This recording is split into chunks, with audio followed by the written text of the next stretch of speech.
Hello, good morning student. How are you all student? I hope you are all fine student.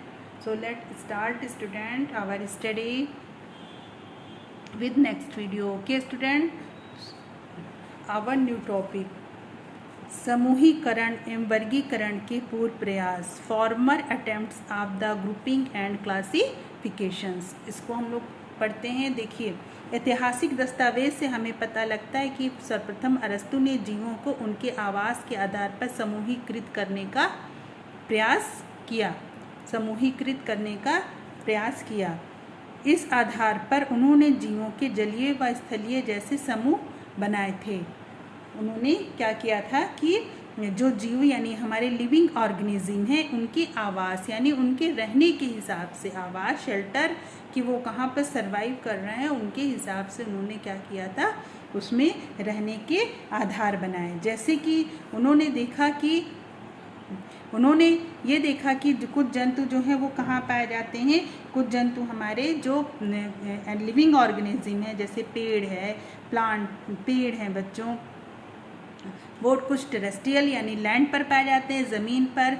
कुछ जो हमारे जंतु हैं वो पानी पर रहने वाले होते हैं, जिन्हें हम एक्वेटिक एनिमल्स कहते हैं।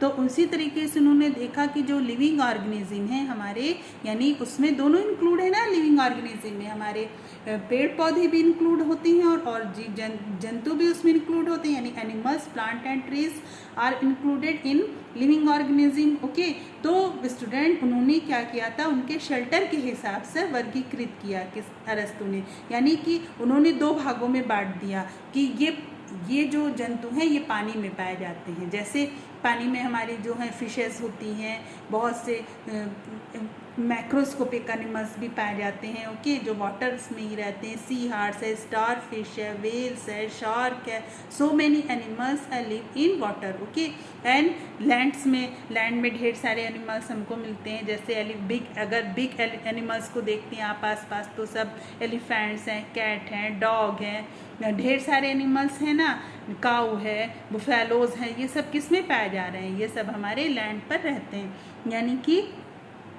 इस तरीके के एनिमल को उन्होंने जंतु को दो भागों में बांट दिया कि एक पानी में पाए जाने वाले, दूसरे एक ज़मीन में पाए जाने। इसी तरीके से उन्होंने पौधों को, जैसे हाइड्रिला का पौधा, ये कहाँ पाया जाता है, ये पानी में पाया जाता है। और फिर जो हमारे कमल हैं, कमल भी खिलते हैं, वो भी क्या होता है, जो कमल के पौधे हैं वो भी पानी में ही रहते हैं ना। इसी तरीके से उन्होंने क्या किया कि जो छोटे छोटे हमारे जैसे गुलाब का पौधा, रोज़ हैं, मैरीगोल्ड है, सनफ्लावर, ये सब क्या कहाँ पाए, ये सब लैंड पे पाए जाते हैं। उन्होंने इसको लैंड में बांटा, यानी उन्होंने मेन प्रयास कर लिया था किसके आधार पर, आवास के आधार पर। उन्होंने उन पौधों को दो भागों में बांट दिया, एक लैंड में और दूसरा जलीय यानी एक्वेटिक एनिमल्स, स्थलीय यानी जो लैंड पर पाए जाने वाले हैं। अरस्तु के बाद जीवों के वर्गीकरण के और भी प्रयास हुए होंगे, परंतु हमारे कुछ प्रयासों के बारे में ही जानकारी है। अरस्तु के बाद भी ढेर सारे प्रयास हुए, लेकिन हम लोगों के पास सबका क्या है, डाटा नहीं। हमारे पास कुछ प्रयासों के बारे में ही जानकारी उपलब्ध है। 1686 में जॉन रे ने पौधों के वर्गीकरण में पौधों के वह लक्षणों को आधार बनाया। किन्होंने बच्चों, जॉन रे एक वैज्ञानिक थे, साइंटिस्ट थे। उन्होंने पौधों का जो वर्गीकरण किया, क्लासिफिकेशन, उसमें उन्होंने उसका क्या आधार बना लिया, पौधों के बाहरी लक्षण उन्होंने आधार बनाए। जॉन रे के बाद कैरोलस लीनियस नाम के एक वैज्ञानिक ने दुनिया भर के तमाम पौधों को वर्गीकृत करने का प्रयास किया। जो कैरोलस लीनियस थी, उन्होंने जितने भी पौधे थे उन्होंने सब पौधों को वर्गीकृत यानी क्लासीफाई करने का प्रयास किया। लीनियस ने सबसे महत्वपूर्ण काम ये किया कि कुछ विशिष्ट गुण, जैसे फूलों में नर व मादा अंगों की उपस्थिति व संख्या के आधार पर एक सरल वर्गीकरण किया। इसे लैंगिक वर्गीकरण करते हैं। उन्होंने क्या किया था कि लीनियस ने उनको एक विशिष्ट गुण लिया, मतलब कोई एक स्पेशल फीचर्स उन्होंने लिया, जिसके आधार पर उन्होंने देखा कि जो फूल है उसमें मेल और फीमेल दोनों की अंग की उपस्थितियों की संख्या के आधार पर एक सरल वर्गीकरण किया। इसे लैंगिक वर्गीकरण कहते हैं। इसका विवरण उनकी 1735 में प्रकाशित पुस्तक सिस्टेमा नेचुरा में मिलता है। लिनियस ने सजीवों को वर्गीकृत करने के लिए जंतुओं व वनस्पतियों में हजारों नमूनों को एकत्रित करके तुलनात्मक अध्ययन किया तथा एक ऐसा वर्गीकरण विकसित करने में सफल हुए जिसमें जंतु व वनस्पति की प्रत्येक जाति को पृथक पृथक वर्गीकृत किया जा सकता था। जंतुओं व वनस्पतियों की शारीरिक विशेषताओं के बाद लिनियस ने व्यवस्थित रूप से जो ज्ञान हासिल किया उसका समूचे जीव विज्ञान पर गहरा असर रहा। इस पद्धति में संपूर्ण जीव जगत को दो जगत में बांटा गया, पादप जगत व जंतु जगत। देखिए उसके बाद लिनियस ने क्या किया था, जो सजीव थे, लिविंग ऑर्गेनिज्म थे, उनको वर्गीकृत क्लासिफाई करने के लिए जंतु व वनस्पतियों के उन्होंने हजारों नमूने लिए, यानी एनिमल्स के भी उन्होंने लिया, प्लांट्स और ट्री के ढेर सारे नमूनों को उन्होंने कलेक्ट किया।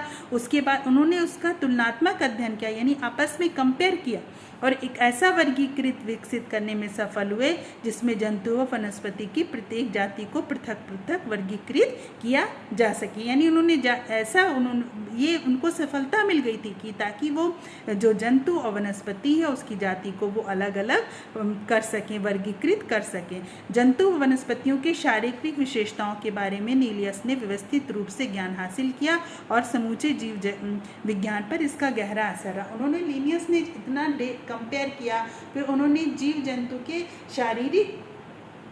यानी कि शारीरिक विशेषताओं के बारे में, जो उनकी बनावट थी, समझ रहे हैं बच्चों, यानी पेड़ की जो बनावट थी या एनिमल्स की जो बनावट थी, उनकी शारीरिक विशेषताओं के बारे में लिनियस ने व्यवस्थित रूप से ज्ञान हासिल किया। उसके बारे में वो सोचे समझे, उन्होंने ज्ञान हासिल किया और इसका जो उन्होंने ये काम किया उसका असर जीव विज्ञान पर गहरा असर पड़ा।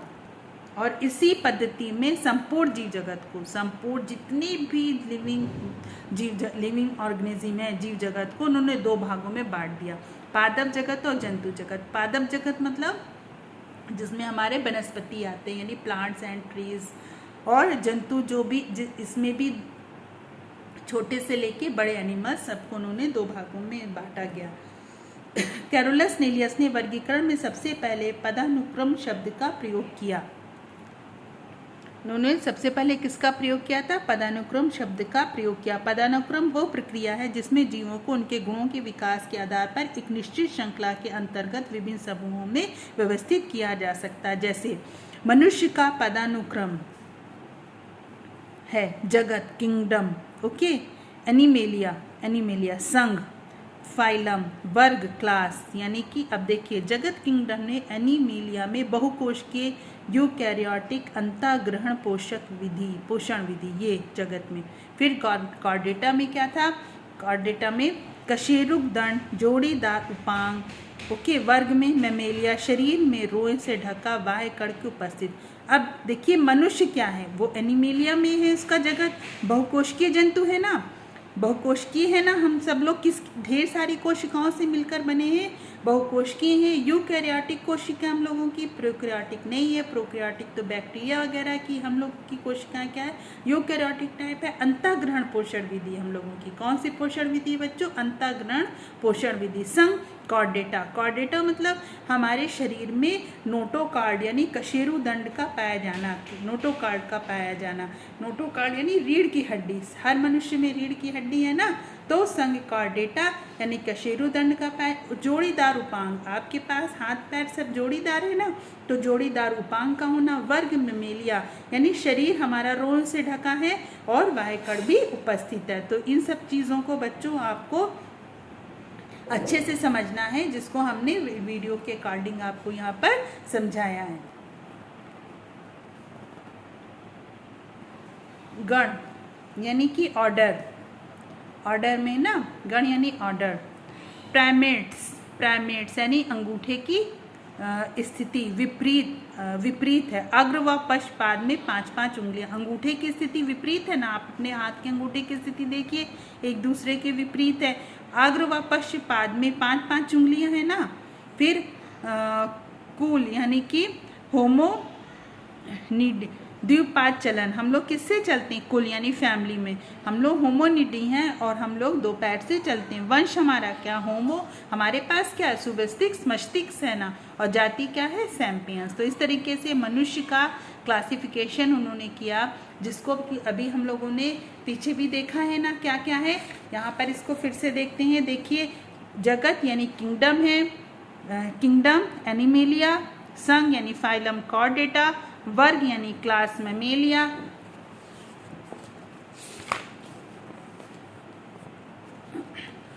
गण ऑर्डर प्राइमेट्स, कुल होमोनिडी, वंश होमो, जाति सैम्पियंस। द्विजगत वर्गीकरण में कुछ कमियां थी, जैसे कि इस वर्गीकरण में लिनियस ने सभी जीवों को सिर्फ 2 वर्गों में सीमाबद्ध किया। अब इनकी कुछ कमी भी थी।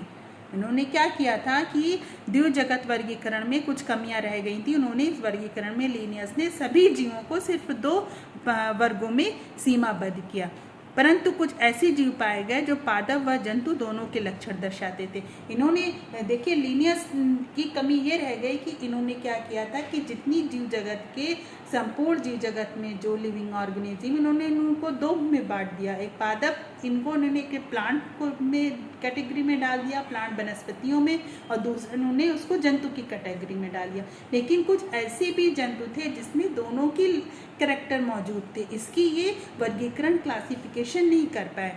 अब इसी को आप देखते हैं, आपने यूग्लिना का नाम सुना है ना, जो एनिमल्स के भी कैरेक्टर हैं उसमें और प्लांट्स के भी कैरेक्टर हैं। इसी को देखते हैं। क्या आप जानते हैं यूग्लिना एक ऐसा जीव है जिसमें जंतु और पौधे दोनों के लक्षण मिलते हैं। ये एक कोशिकीय जीव, एक कोशिकीय जीव मीन्स माइक्रोस्कोपिक एनिमल्स, जिनको हम नेकेड आई के से नहीं देख सकते हैं, विद माइक्रोस्कोप देखते हैं। और ये यूनिसेलुलर यानी 1 कोशिकीय जीव इसलिए क्योंकि ये अपने लाइफ की सारी प्रोसेस एक ही कोशिका के द्वारा करते हैं, यानी ये पोषण, जनन, उत्सर्जन, रिप्रोडक्शन, रिस्पायरेशन, श्वसन, सब ये किसके द्वारा करते हैं? एक सेल्स के द्वारा ही। इनकी यानी कि इनकी जो शरीर है वो एक सेल का ही मिलकर बना होता है, ठीक है ना। इसीलिए इनको क्या बोलते हैं? 1 यूनिसेलुलर ऑर्गेनिज्म, यानी एक कोशिकीय जंतु। जैसे यूग्लिना, पैरामीशियम, अमीबा, ये सब क्या है बच्चों? ये सब एक कोशिकीय जंतु है। इसमें हरित लवक पाया जाता है। हरित लवक किसमें पाया जाता है? हरित लवक प्लांट में पाया जाता है, लेकिन यूग्लिना में भी हरित लवक पाया जाता है। इसमें कोशिका भित्ति का अभाव है। ये स्वपोषण तथा विषम पोषण दोनों प्रकार से भोजन प्राप्त करता है। स्वपोषण जो हमारे प्लांट्स होते हैं, जो अपना भोजन जो है वो स्वयं बनाते हैं बाय फोटोसिंथेसिस। और विषम पोषण हम सब है ना, विषम पोषी है ना, हम अपना भोजन स्वयं नहीं बनाते। कुक करना नहीं होता बच्चों कि हमने खाना घर पर बना लिया, कुक कर लिया तो हमने भोजन बना लिया। हम अपने फूड्स को मार्केट जाते हैं, वहाँ से वेजिटेबल्स वगैरह लेकर आते हैं ना, तो वो क्या होता है? हम भोजन विषम पोषी, यानी कि हम भोजन प्लांट से ले रहे हैं, ठीक है ना, तो वो हमारा क्या कहलाएगा? विषम पोषण। स्वपोषण जिनको वो स्वयं भोजन बना लें, और जैसे हमारे प्लांट्स वो बाय फोटोसिंथेसिस वो अपना भोजन स्वयं बनाते हैं। ओके, तो यूग्लिना क्या है? ये दोनों टाइप्स है, स्वपोषी है यानी और हमारा विषम पोषी भी है। ऑटोट्रॉफ और हिट्रोट्रॉफ्स दोनों तरह की कंडीशन इसमें प्रेजेंट है। लिनियस की जानकारी के दायरे में कोशिका व उनकी आंतरिक संरचनाओं के संदर्भ में कोई जानकारी नहीं थी। समय के साथ सूक्ष्मदर्शी की आवर्धन क्षमता बढ़ने के आविष्कार होते रहे, जिससे जीवों में विविधता और गहन अध्ययन हुआ। लिनियस जब ये जानकारी दे रहे थे तो कोशिकाओं यानी सेल्स की उनकी आंतरिक संरचनाओं की कोई जानकारी नहीं थी। जैसे जैसे बच्चों सूक्ष्मदर्शी माइक्रोस्कोप के पावर्स बढ़ते गए, पावर बढ़ता गया, वैसे वैसे जीवों में कितनी डिफरेंस है। जो एक्वेटिक यानी जो पानी में पाए जाने वाले जीव थे, जो नेकेड आई से जिसको हम नहीं देख सकते, सिर्फ माइक्रोस्कोप से जिन्हें देख सकते हैं, उस तरह के जीवों को भी हमने विविधता में गहन अध्ययन हुआ। तथा लीनियस जीवों की कोशिकाओं की आंतरिक संरचना को अपने वर्गीकरण में स्थान नहीं दे पाए। अब लीनियस की क्या कमी रह गई थी? लीनियस ने अपने वर्गीकरण में आंतरिक संरचना, सिर्फ उन्होंने शारीरिक लक्षणों को देखकर ही स्थान दिया था, लेकिन आंतरिक संरचना को वो देख नहीं पाए। किसमें? वर्गीकरण में।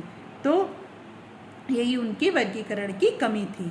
फिर है, जैसे जैसे कोशिकाओं की आंतरिक संरचना के विषय में जानकारी बढ़ती गई, नए जीवों का पता चलता गया, वैसे वैसे वर्गीकरण के नए आधार भी मिलते गए। इसके साथ ही वर्गीकरण के नए तरीके भी खोजे गए। ऐसा ही एक वर्गीकरण 1969 में R.H. विक्टर ने किया।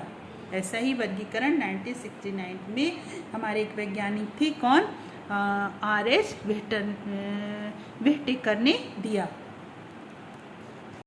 अब देखिए बच्चों, लीनियस के बाद जो वैज्ञानिक थे हमारे, वो क्या थे, व्हिटेकर ने वर्गीकरण के नए तरीके खोजे और वर्गीकरण उन्होंने एक वर्गीकरण 1969 में दिया था। व्हिटेकर ने संपूर्ण जीव जगत को 5 जगत में वर्गीकृत किया। इस वर्गीकरण के मुख्य आधार थे। अब देखिए व्हिटेकर ने क्या किया, व्हिटेकर ने संपूर्ण जीव जगत, जितने भी लिविंग ऑर्गेनिज्म हैं, included plants and animals, okay, उन्होंने सबको पांच जगत में डिवाइड किया। उन्होंने क्या किया, इसको जीव जगत को 5 जगत में वर्गीकृत किया। अब यहाँ पर देखिए पहला पॉइंट, केंद्रक झिल्ली की अनुपस्थिति व उपस्थिति, यानी प्रोक्रियाटिक व यूक्रियाटिक। फिर सेकंड है संगठन का स्तर, एक कोशिकीय व बहुकोशिकीय। थर्ड है पोषण प्राप्त करने की विधि, स्वपोषी व विषमपोषी, यानी उन्होंने केंद्रक की झिल्ली, जो केंद्रक सेल में क्या पाया जाता है, केंद्रक न्यूक्लियस होता है ना, तो उसके बाहर जो झिल्ली पाई जाती है वो क्या कहलाती है, केंद्रक झिल्ली, यानी केंद्रक के को जो पूरी तरीके से कवर करती है झिल्ली, वो क्या कहते, केंद्रक झिल्ली। तो उन्होंने देखा उसकी उपस्थिति किसमें थी, प्रोक्राटिक या यूक्रियाटिक। इसके आधार पर उन्होंने उस लिया केंद्रक झिल्ली की उपस्थित है, किस कोशिका में उपस्थित है, प्रोक्राटिक कोशिका में या यूक्रियाटिक, इसका आधार बनाया। दूसरा, उन्होंने संगठन का स्तर देखा कि जो जीव है वो किस तरीके से है, एक कोशिकीय जीव है कि बहुकोशिकीय जीव है, ठीक। फिर उन्होंने तीसरा लिया था पोषण प्राप्त करने की विधि, वो स्वपोषी, यानी वो अपना भोजन स्वयं बना लेता है या भोजन के लिए दूसरों पर डिपेंड होता है। वो जो दूसरों पर डिपेंड होते हैं भोजन के लिए, वो विषमपोषी कहलाते हैं। जो अपना भोजन स्वयं बनाते हैं वह स्वपोषी कहलाते हैं। स्वपोषी में प्लांट्स वगैरह आते हैं, ऑटोट्रॉफ्स, और हम लोग सब हिट्रोट्रॉफ्स में आते हैं। क्यों, क्योंकि हम लोग भोजन, जो जंतु हैं वो भोजन दूसरों से प्राप्त करते हैं। सिर्फ एक्सेप्शनल में अभी हम लोग ने कौन सा पढ़ा था, युगलिना अपना भोजन, एक एनिमल्स है लेकिन ये अपना भोजन स्वयं बनाता है, ओके। तो ये, लेकिन ये दोनों तरह का है, स्वपोषी भी है, विषमपोषी, ये भोजन स्वयं बनाता भी है और कभी कभी ये भोजन दूसरी जगह से प्राप्त भी करता है, ओके। नेक्स्ट पॉइंट है व्हिटेकर का वर्गीकरण क्या है, इसको अच्छे ध्यान से पढ़ देखिएगा। देखिए, पूर्व पद्धतियों की अपेक्षा वर्गीकरण की 5 जगत की प्रणाली अधिक विकसित प्रतीत होती है। पूर्व पद्धतियों, अगर आप पुरानी पद्धति पे जा रहे हैं, पुराने स्टेप पे गए, तो उस स्टेप की जो वर्गीकरण थी उससे अच्छी 5 जगत की जो प्रणाली जो थी वो प्रतीत हुई। वो ऐसा लगा कि ये जो 5 जगत की प्रणाली है ये अधिक विकसित है। इसमें जीवों की विविधता पर अधिक बेहतर तरीके से विचार किया गया। इस प्रणाली में संपूर्ण जीव जगत को निम्नलिखित 5 जगत में वर्गीकृत किया है। व्हिटेकर की ये प्रणाली थी। उन्होंने क्या किया था कि जीवों की विविधता मतलब डाइवर्सिटी, आपस में एक दूसरे से अलगाव, डाइवर्सिटी, एक है तब भी अलग है, जंतु हैं लेकिन फिर भी, एनिमल्स हैं, जंतु हैं लेकिन फिर भी एक दूसरे से अलग है, ठीक है ना। इसका उन्होंने अधिक बेहतर तरीके पर इसका उन्होंने विचार किया और इस प्रणाली में संपूर्ण जीव जगत को निम्नलिखित 5 जगत में उन्होंने वर्गीकृत किया था। जितने भी जीव जगत में थे, संपूर्ण जीव जगत को उन्होंने 5 जगत में वर्गीकृत किया। तो ये 5 जगत को बच्चों ध्यान से देखिएगा। फर्स्ट जगत मोनेरा, ओके, फर्स्ट जगत मोनेरा, सेकेंड जगत प्रोटिस्टा, थर्ड जगत फंजाई, फोर्थ जगत प्लांटी एंड लास्ट 5th जगत एनिमेलिया, ओके स्टूडेंट। तो ये यहाँ तक आप लोगों ने इस जगत को अच्छे से देखा। फिर है नेक्स्ट, अब जो क्लासिफिकेशन है, यानी क्लासिफिकेशन की उन्होंने एक योजना बना ली, एक उन्होंने अपने दिमाग में एक आइडिया लिया क्लासिफिकेशन। तो उन्होंने सबसे पहले जो लिविंग्स थे, यानी जो सजीव थे, उन्होंने उसको 2 में डिवाइड किया, प्रोक्रियाटिक और यूकैरियोटिक, ओके। अब प्रोक्रियाटिक में हमारे क्या थे, एक कोशिकीय हो गए, एक कोशिकीय जंतु हो गए, ठीक। अब उस एक कोशिकीय को उन्होंने क्या नाम दिया था, मोनेरा। अब मोनेरा का अगर आप एग्जाम्पल लेते हैं तो जीवाणु यानी बैक्टीरिया, बैक्टीरिया क्या होते हैं, 1 सेल्स ऑर्गेनिज्म है, ओके ना, 1 सेल ऑर्गेनिज्म, ये हमारे क्या उन्होंने दे दिया, मोनेरा। सेकेंड यूकैरियोटिक, अब उन्होंने यूकैरियोटिक में भी 2 तरह से डिवाइड किया, एक कोशिकीय, दूसरा बहुकोशिकीय। अब यूकैरियोटिक कोशिका को भी उन्होंने 2 में लिया। यूकैरियोटिक कोशिका में जो एक कोशिकीय जंतु प्रोटिस्टा, जैसे अमीबा, अमीबा क्या है, ये भी क्या है, एक कोशिकीय है ना, यानी इसकी भी बॉडी जो है वो एक सेल्स के द्वारा ही बाय वन सेल्स, एक ही सेल से मिलकर बनी है। अब बहुकोश की, अब प्रोटिस्टा में तो उन्होंने उदाहरण अमीबा ले लिया, ओके, एक कोश की। अब बहुकोश की तो बहुकोश की फिर दो, उन्होंने फिर दो में डिवाइड किया, यानी कि यूनिसेलुलर ऑर्गेनिज्म या मल्टी सेलुलर ऑर्गेनिज्म, उन्होंने बहु को क्या किया, दो में डिवाइड किया। जैसे कोशिका भित्ति रहित और कोशिका भित्ति सहित और कोशिका भित्ति रहित।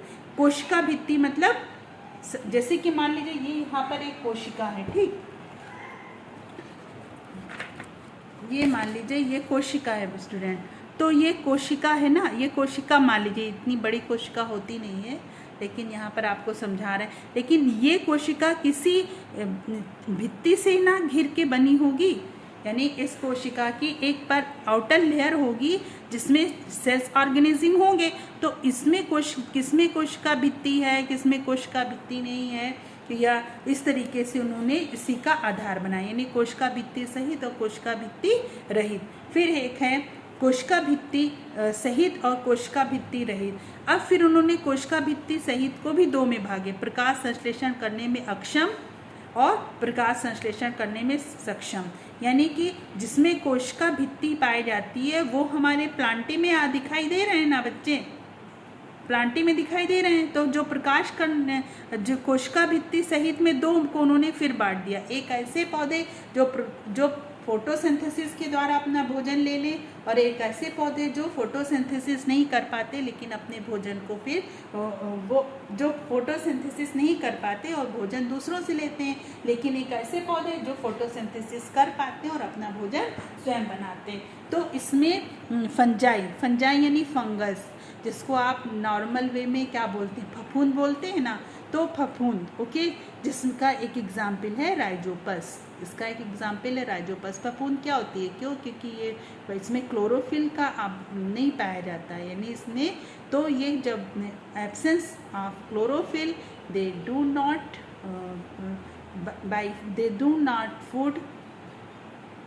Do not make food by photosynthesis, यानी कि ये पौधों जो है वो फोटोसिंथेसिस के द्वारा अपना भोजन नहीं बना पाते बिकॉज लैक ऑफ क्लोरोफिल, क्योंकि इसमें क्लोरोफिल नहीं होता। लेकिन यहाँ पर जो प्रकाश संश्लेषण करने में सक्षम होते हैं, सक्षम मतलब इनमें इतनी एबिलिटी है कि ये अपने प्लांट्स जो होते हैं वो बाय फोटोसिंथेसिस अपने फूड को प्रिपेयर कर ले, because chlorophyll is present in this plants, okay. तो जो हमारे नीम है, नीम प्लांटिंग है, नीम में क्या होता है, ये अपना जो फूड्स है वो खुद ओन प्रिपेयर करते हैं by photosynthesis, because Neem leaves have presence of chlorophyll. फिर यहाँ पर देखिएगा कोशिका भित्ति एक रहित है, रहित मतलब जिसमें कोशिका भित्ति ना हो, वो एनिमेलिया है। एनिमेलिया में यानी मछली है, मनुष्य, इस तरीके से उन्होंने एनिमल्स को लिया, यानी एनिमेलिया उन्होंने दो जगह लिया। अब ये यहाँ पर देखिएगा बच्चों, बहुत अच्छे से साफ यहाँ पे सब कुछ क्लियर है। ये आपका होमवर्क है, आप इसको क्या करिएगा, इसी तरीके से क्लासिफिकेशन को अपनी फेयर कॉपी के, फेयर साइंस की कॉपी पर फर्स्ट पेज पर आप इसको ड्रॉ करिएगा। इस तरीके से क्लासिफिकेशन को ड्रॉ करेंगे, ड्रॉ करने के बाद आप मेरे व्हाट्सएप नंबर पर सेंड करेंगे। और बच्चे आप लोग होमवर्क को ज़्यादा से ज़्यादा सेंड करिए, ताकि हमें भी पता चले कि हाँ ये बच्चे इंटरेस्टेड हैं या ये बच्चे इसको कर रहे हैं। आप जब होमवर्क सेंड नहीं करते हैं या फिर अच्छे से उसको नहीं पढ़ते हैं तो फिर ये अच्छा नहीं लगता है। बस कुछ ही बच्चे होमवर्क करते हैं, और आप जान रहे हैं जब आपका स्कूल क्लोज़ है तो आपका ये इंटरनल असेसमेंट है, जिसके अकॉर्डिंग ही आपका नंबर आगे प्रोसीड किया जाएगा। तो आप इसको बिल्कुल इग्नोर मत करिए, होमवर्क को टाइम पर सेंड करिए और अपने स्टडी पर कंसंट्रेट रखिए। ओके बच्चों, क्लोज वीडियो को इसी पे क्लोज करते हैं यहाँ पर। नेक्स्ट वीडियो से हम फिर आगे पढ़ेंगे। ओके बच्चों, टेक केयर, बाय बाय।